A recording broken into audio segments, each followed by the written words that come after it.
जय श्री कृष्णा। रसपान कीजिए आज की कथा का। इसके पहले के अध्याय में आपने जाना था कि किस प्रकार देवर्षि नारद राजा इंद्रद्युम्न के महल में पधारे थे।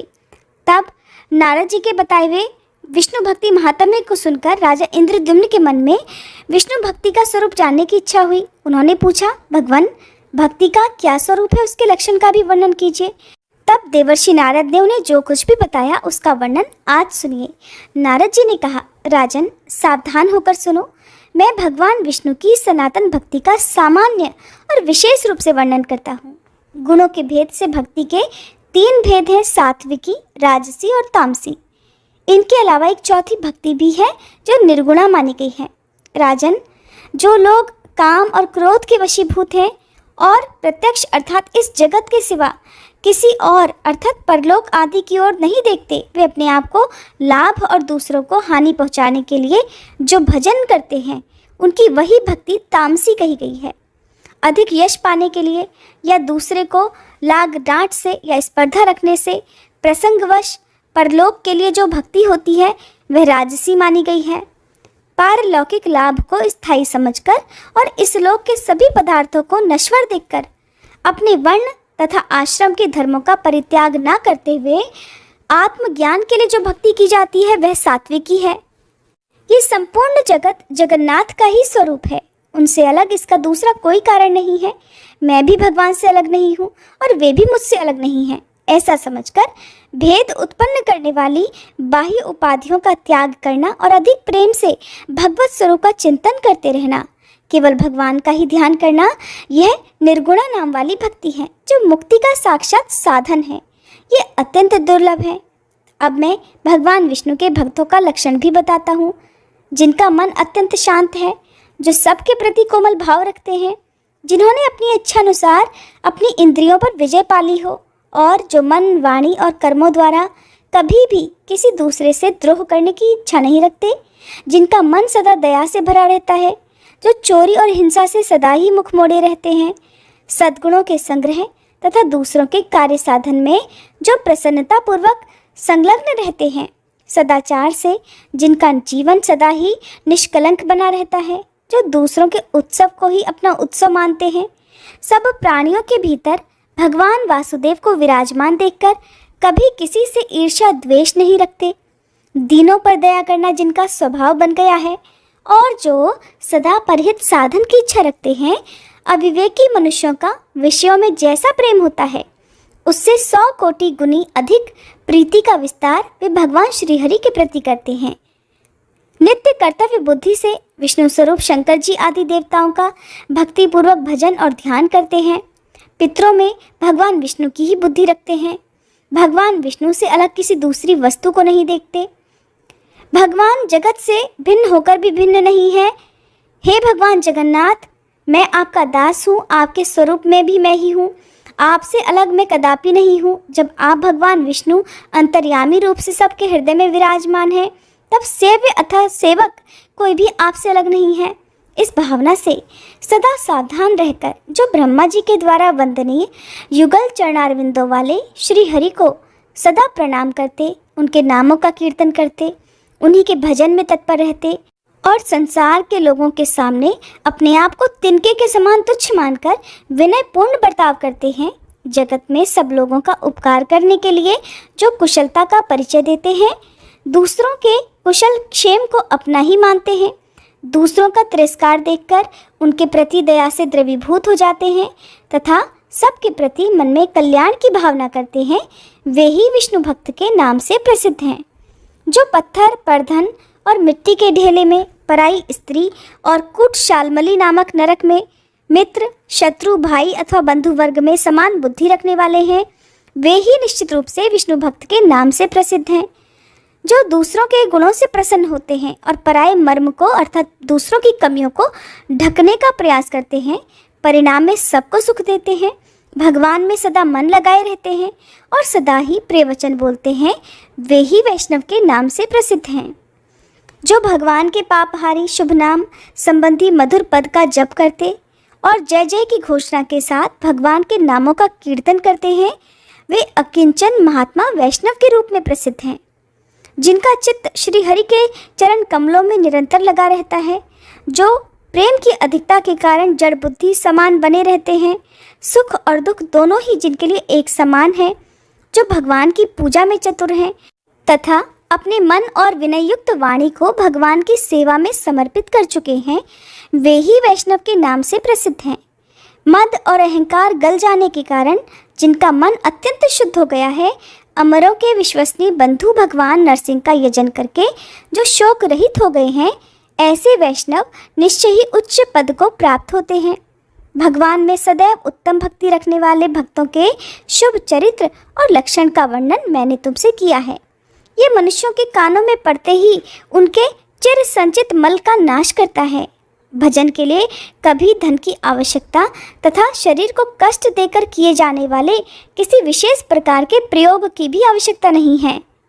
मृदुल और मंद स्वर से वाणी के द्वारा भगवान के नामों का यदि कीर्तन भी होता रहे तो मैं तो इसी को भजन मानता हूँ। तुम्हारे मन में भगवान के दास्य भाव का ही चिंतन होना चाहिए।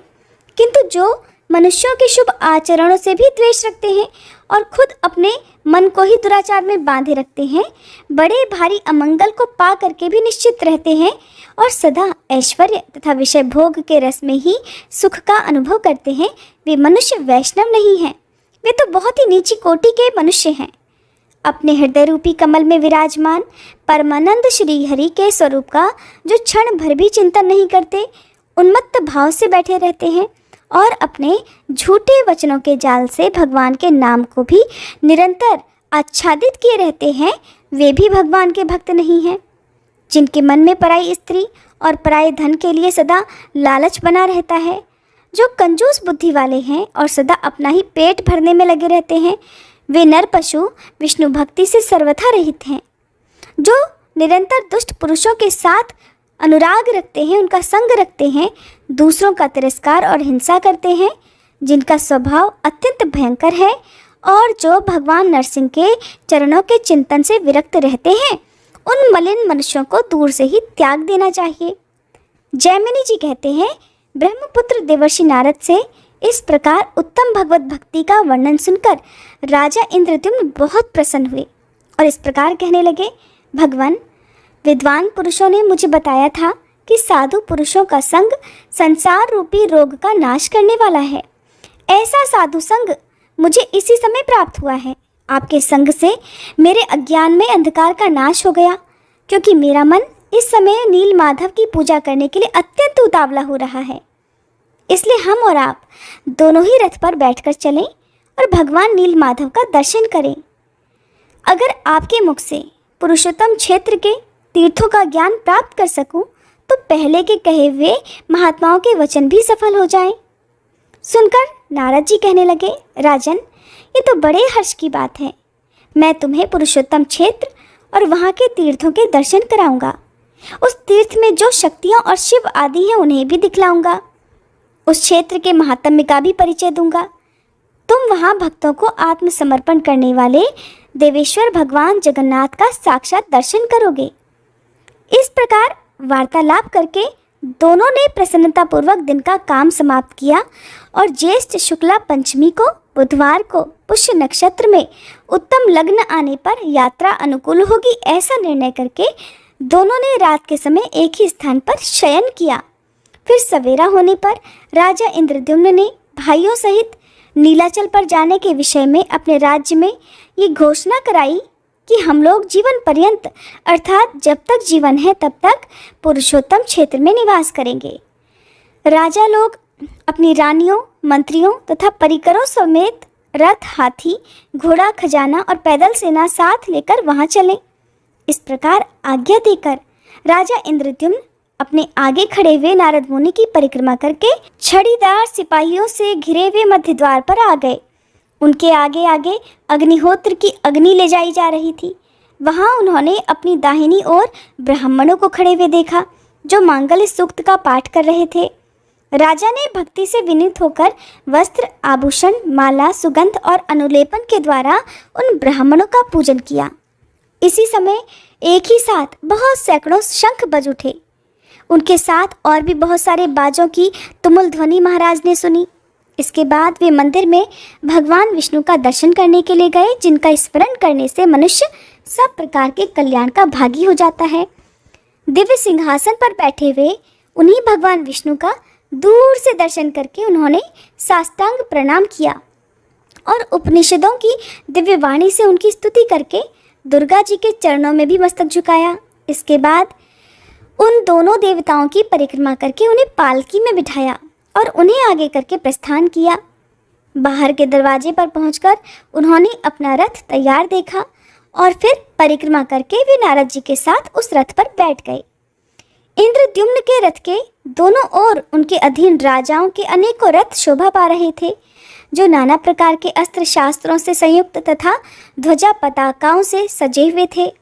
उस समय पुरवासी भी अपना अपना सामान लेकर तैयार हो गए और घोड़े, खच्चर तथा ऊंट आदि वाहनों पर चढ़कर वहां से चल दिए। राजाओं की सैकड़ों रानियां नपुंसक सिपाहियों से घिरी हुई अनेक प्रकार की सवारियों पर चढ़कर राजभवन से बाहर निकली। बड़े बड़े राजाधिकारी तथा विशाल सैनिक भी उनकी सेवा में, उनकी रक्षा में तत्पर थे। राजा के सामंत, मंत्री, सेवक, पुरोहित, ऋत्विक तथा राजा के व्यक्तिगत सेवक भी सब प्रकार के उपयोगी सामान साथ लेकर चल दिए। कोष के संरक्षण में नियुक्त किए गए राज्य कर्मचारी सारा खजाना साथ लेकर शीघ्र ही प्रस्थान कर लिए, जो अवसर के अनुसार राज सेवा में उपस्थित हुआ करते थे। सामान बेचकर जीविका चलाने वाले सेठ, व्यापारी, माली आदि भी अपनी बेचने वाली वस्तुएं लेकर राजा की आज्ञा का पालन करते हुए चले। जिसके लिए जो भी मार्ग सीधा और आसान लगा वो उसी मार्ग से चला गया। नीलाचल पर पहुंचने वाले कठिन से कठिन मार्ग के द्वारा भी लोगों ने यात्रा की। इसके बाद जो कुछ भी हुआ उसका वृतांत भक्तजनों आप सभी अगले अध्याय में सुनिएगा। उम्मीद है आज की ये वीडियो भी आपको पसंद आई होगी। अच्छी लगी हो तो प्लीज़ वीडियो को लाइक करना मत भूलिएगा।